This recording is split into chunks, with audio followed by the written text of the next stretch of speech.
Between 1988 and 1989, Miyazaki mutilated and killed 4 girls, aged between 4 and 7, and sexually molested their corpses. He drank the blood of one victim and ate a part of her hand.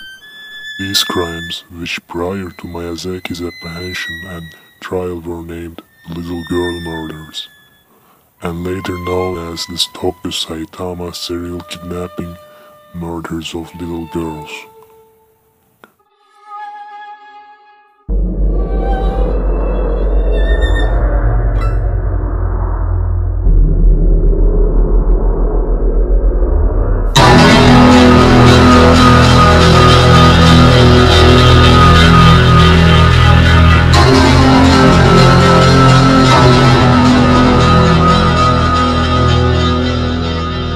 During the day, Miyazaki was a mild-mannered employee.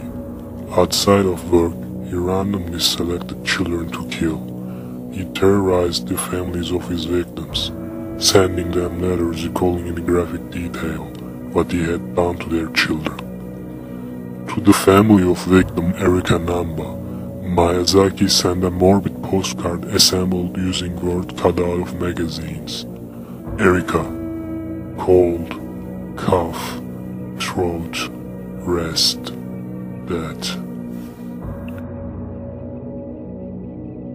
He allowed the corpse of his first victim, Mari Kono, to decompose in the hills near his home, then chopped off the hands and feet, which he kept in his closet.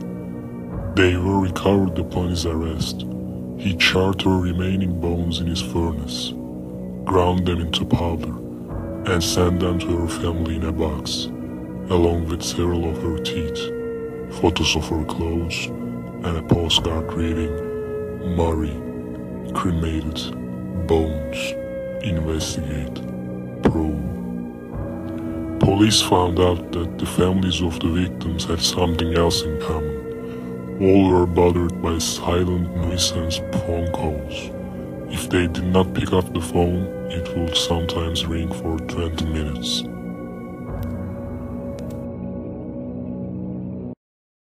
On July 23, 1989, Miyazaki attempted to insert a zoom lens into the vagina of a grade school-aged girl in a park near her home, and was abandoned by the girl's father.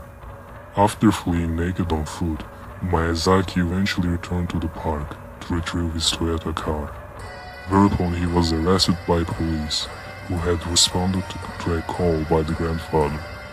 A search of Miyazaki's two-room bungalow turned up collection over 5,000 videotapes, some containing anime and slasher films.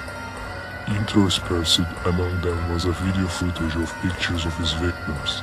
He was also reported to be a fan of horror films and had an extensive collection.